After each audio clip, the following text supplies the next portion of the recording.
Hockey les magazines, on poursuit notre deuxième visite de l'usine de fabrication de patins CCM sur la rive sud de Montréal à Saint-Jean-sur-Richelieu. Il y a quelques semaines, on vous a présenté les étapes de fabrication d'un patin et cette semaine, je suis en compagnie d'un ingénieur de développement de patins, Nicolas Harvey, qui est avec nous. Nicolas, parle-moi d'abord du travail que tu fais concrètement comme ingénieur de développement. C'est un titre qui peut-être nous laisse un peu perplexe à savoir ce que tu fais concrètement. Bien sûr. Donc, je prends charge tout simplement de la développement de chaque composante qui fait l'ensemble d'un patin. C'est-à-dire toutes les pièces que vous voyez ici, puis plusieurs d'autres. Surtout sur le côté technique, côté aspect performance, test, validation et l'intégration de toutes ces composantes pour faire un patin qui performe sur la glace. Et Nicolas, si je ne me trompe pas, les patins que tu fais, évidemment, sont axés vers des professionnels, mais ce sont aussi des patins qui sont accessibles pour le grand public. C'est-à-dire qu'il y a parfois une mésinformation. Les gens peuvent croire que le patin que Connor McDavid va avoir va être extrêmement différent d'un patin qui pourrait se vendre dans un magasin. C'est pas le cas. Non, pas du tout, en fait. La base reste que c'est la même patin. Tout simplement, qu'est-ce que tu vois aux détaillants ainsi que pour les pros commence avec la même base. Qu'est-ce qui change, c'est les petits détails que les pros vont nous demander basés sur la perception, basée sur le fait qu'ils sont sur la glace 10 fois par semaine. Ça, c'est des préférences personnelles des joueurs. Exactement. Puis c'est des préférences qui, des fois, sont difficiles à mettre en mots. C'est des sentiments qu'ils vont ressentir sur la glace. Ouais. Fait que le gros défi pour nous, c'est vraiment de comprendre les petites modifications qu'ils demandent, puis les apporter et les intégrer dans les patins. C'est-à-dire, et comme exemple, ça peut être tout simplement une longue, une différence de 1 mm. Voici, on a plusieurs options ici. Puis les options varient d'épaisseur jusqu'à une langue très mince, une langue plus épaisse. Puis ça donne ça va changer le sentiment dans le patin. Fait que ça remplit l'espace négatif ou ça rajoute de l'espace. Puis c'est un sentiment que le joueur préfère. Il va nous le communiquer puis on va le rentrer dans le patin. Il doit y avoir tout un travail pour toi de connaître concrètement de fond en comble chacun des patins que vous avez comme possibilité. Parce que si un joueur te parle d'un petit sentiment ou d'une légère modification, il faut que tu sois capable de comprendre, OK, qu'est-ce que je vais changer avec le patin pour le satisfaire? Exactement. Puis ça, encore une fois, c'est un gros défi.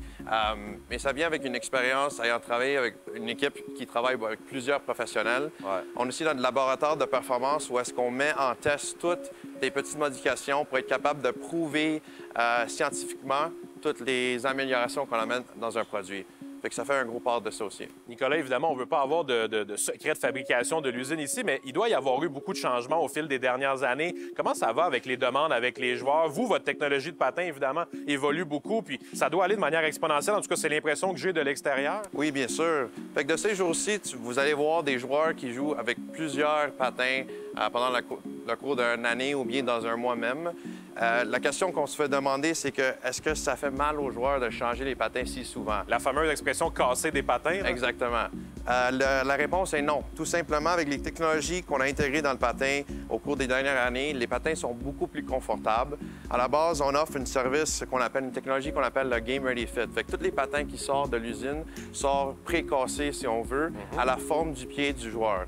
C'est-à-dire que ça diminue le temps de casser le patin. Le joueur peut sauter sur la glace et être prêt pour jouer une game tout de suite. Et évidemment, bon, ça, c'est dans l'optique d'un joueur professionnel de la Ligue nationale, mais vous avez aussi ces services-là qui peuvent être offerts si vous vendez le patin à un grand public, là. Bien sûr, exactement. Fait que le même service est offert au custom. Tous les patins qui sortent de l'usine ici, les joueurs ont l'option de demander pour ce service-là. Et évidemment, bon, comme je te disais un peu tantôt, je te demanderai pas de secret comme tel, mais comment ça se passe avec les joueurs? Je sais pas s'il y en a qui ont parfois des demandes un peu plus farfelues sans les identifier nécessairement, mais peut-être que, je sais pas si tu as des anecdotes un peu pour nous sur comment ça se passe, la relation avec eux? Je dirais que, encore une fois, c'est une très belle défi. C'est une partie de cette expérience, c'est de comprendre la demande basée sur des sentiments sur la glace. De nous, de faire traduire cette demande dans une modification réelle, scientifique, prouvée, et être capable de reproduire ça un temps après l'autre. Fait que, aussi, qu'est-ce qui est intéressant, c'est que les demandes changent pour le même joueur pendant le cours d'une année, basées sur le style de jeu, basées sur la saison qu'ils vont avoir, si la saison est bonne ou pas bonne. Ils vont demander des petits changements pour les donner l'avantage compétitif. Est-ce qu'il peut y avoir une différence, par exemple, pour les séries éliminatoires? Je ne sais pas, est-ce qu'il peut utiliser certains patins différents à certains moments comme ça? Oui, bien sûr. Rendu aux séries éliminatoires, ils peuvent demander pour des patins plus rigides, peut-être, parce qu'ils pensent d'être un peu plus compétitif, tandis que pendant la saison, c'est un peu moins compétitif. Ça reste que c'est toujours compétitif dans le sport de hockey. Plus axé sur la performance exactement. De pointe. C'est vraiment intéressant à voir. Puis je pense qu'en terminant Maintenant, la dernière question que j'aurais pour toi, c'est on va vers les prochaines années, puis il y a aussi un travail que tu fais de tout le temps prévoir plusieurs années à l'avance, parce que je suppose que le patin qu'on a en 2023 en vente, c'est un patin sur lequel vous avez travaillé nécessairement pas en 2023. Exactement. Là. Exactement. Fait on a une équipe d'innovation qui travaille sur des concepts un peu des années en avant. Puis encore une fois, ces concepts sont prouvés scientifiquement, puis on voit qu'il y a vraiment un bénéfice aux joueurs. On les intègre dans notre ligne de développement, dans nos patins.